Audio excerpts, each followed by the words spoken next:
Sebo. Ogamba otya Sebo? Ndi bulungi mugamba mutye. Ye tuli. Amazaalibwa amalungi.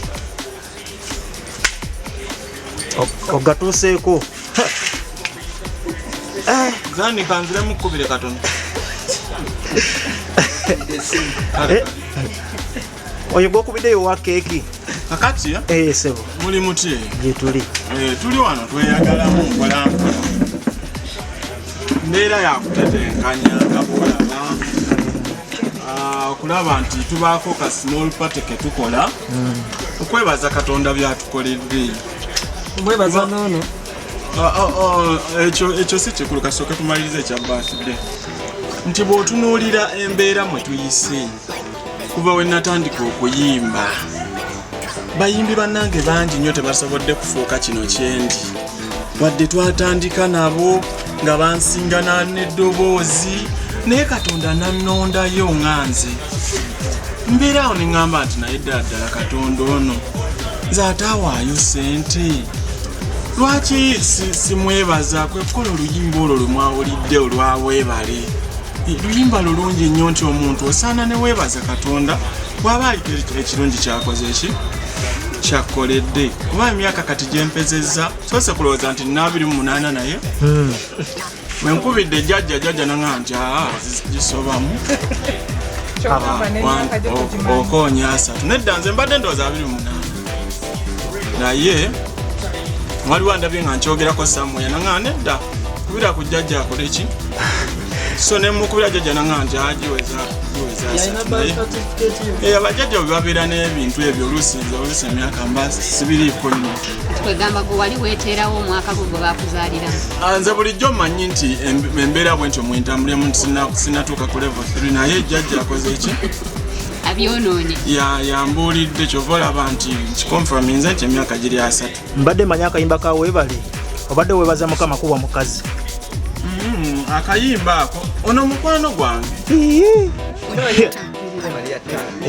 abantu baba n'emikwano gyabwe by the way nebya birthday sibyabaddeko tibyabadde kwade tamanyi nakumanya nti birthday yange najja naŋŋamba kanzije nambuuziza oli awo kutava nikonze najja nagamba akole ki so temukibeerako nnyo ekyo oba yeyazeewo mu kifo kya Jamila just mukwano gwange era nga bw'omulaba n'ebyamawulire tabiriimu nnyo era nga bw'omulaba tabimanyi kale mukwano gwatubuuzeeko ajja babuuzaako bw'anaaba ayagadde naye nga ekiriwo kati nebaza Katonda olw'okuba nti ansobozeseza okutuuka ku gino emyaka ate n'erinnya lyampadde Katonda yampa eddoboozi abantu ne balikkiriza ekyo nno kikulu nnyo omuntu asobola okuyimba ng'ayimbanga ennyonza abantu ne bagaana okukkiriza kyakola so nkyebaliza Katonda era oluyimba lugamba nti weebale taata weebale Mukama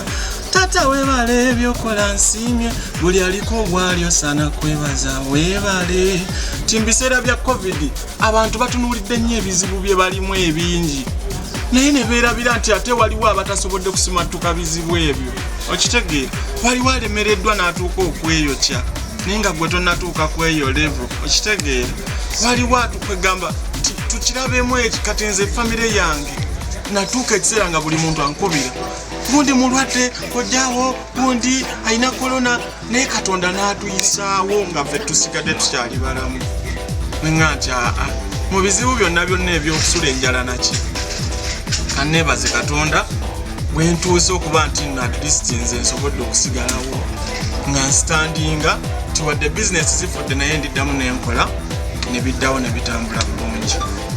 Zanie Brown yakubiddeko ku kasimu era yabadde ankubira wano abadde wakundeetera birabo twakuba obwedda nkuba nga takwata naye ndowooza yakubiddeko enesaawa anti ankubidde wano we mubadde mutandikira simanyi oba mubaddewo naye nja kuddamu njogereko naye ayinza okuba ayina waatu gundi Brown genda olagirire Zanie bw'abanga wali kubanga alabika ali around wano yansuubiza okundeetera ekirabo wano naye simanyi naye kanindeko ndabe bwanaba naye wanatuuka tanyiige nga asanzeewo naate ono mukwano gwange ate era ne bw'abanga tulina engeri gye twerabamu ey'enjawulo tebibakwatako nnyo nyabo gyebaleko batubuuzeeko bakuyitaani naye ensonyi nga nnyingi kiki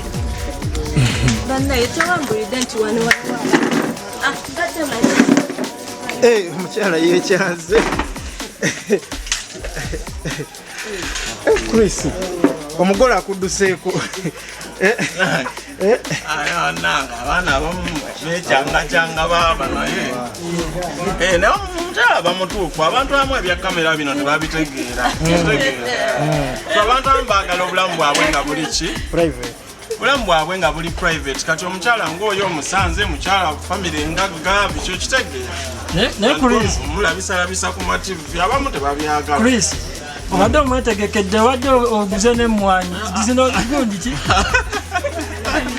binyeebwa oguze n'ebinyeebwa nange so omugulidde otandise emboozi z'emmwanyi jjawo kamera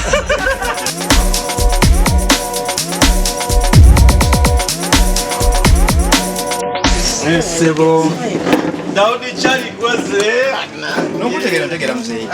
Ni musake kunyoli n'akayimba bakayita I love you kakambwe ennyonyi Bakala music wa. Enyono tuna kusinga na. Amina. Daudi Chali omuntu omukuba inspire mu kuyiba. Usangati wayiba. Bulijjo lyeyo oyimba nga ondowoozaako.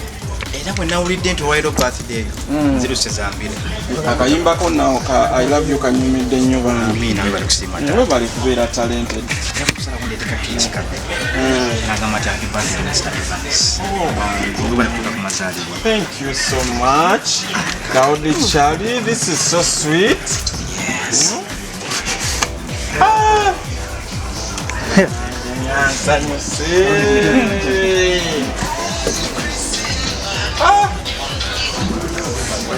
Webale mukama. Thank you.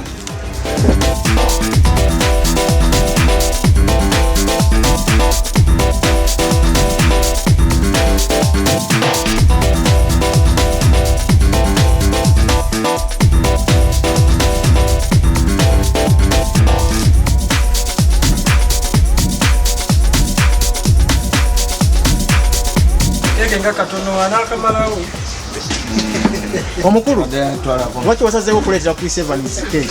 Bana basajja bakuba endongo basajja bakubi b'endongo era batu inspirinze okuyimba olunaku nga luno sinza butamuleetera ka keeki era ngamba happy birthday emirundi 7. Happy birthday. Thank you Daudi Chali.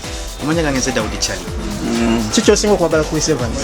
Nyimba ze ng'omuntu mwagala ng'omuntu ate ne music we mwagala kubanga tekikyasinze weewaawo kandi nina mukatini sebo bakuyisani sebo amanya bamita Daudi Chali yemanya ndi muyimbi mupya ndi muyimbi muto yesemakati musajja omuleetedde keeki yesente nga mmekeki sente si kikulu Chris Evans ekikulu ye guest eyo okitegeera ya kirungi nnyo abayimbi bwe mubeera eyo nga tuba inspiring ate ne mukiraga mu bikolwa so bayimbi bangi nnyo ng'abeera eyo omanyi nga Bobi Wine bwe yayimba nti baziwulirira mu kisenge okitege naye bw'olaze nti omuziki gukola ki omuziki okutegeera mu bayimbi bonna olonzeeyo omusajja ono Chris Evans n'ebibiri bye n'ebirungi bye talina na bibiri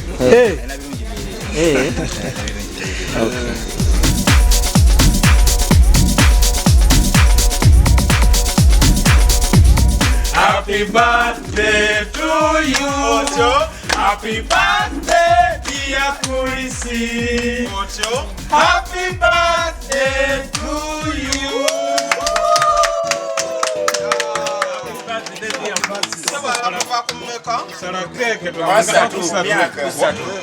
engeri nyingi deliver 3. 1 2 3.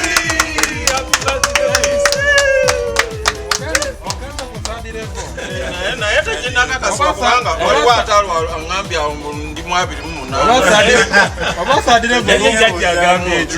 obasadire volume number 6 omukulu adogala we olwasatu jiwesa obasadire volume number 6 nice birthday. Owaye Chris. Kale yakugoba gokyamwe epikira. Kale. Oyo aba mukwano gwo. Kati owasadde. Uba emyaka gyo gambi kuzisa.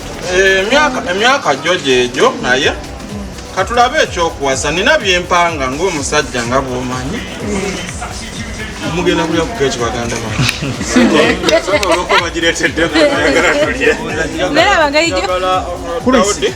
Chris, oba tufunire munnamawulire omu. Abannamawulire anti bw'omukyawa ng'akwabya. Ayayaya akustereka adda wali n'olyoka omuwulira. Batabbu nnyo babusungu ate obusungu bwabwe tebuggwa. Kale ate wano baganda bange mbeera yakucakala. Jangu tusooke tukole.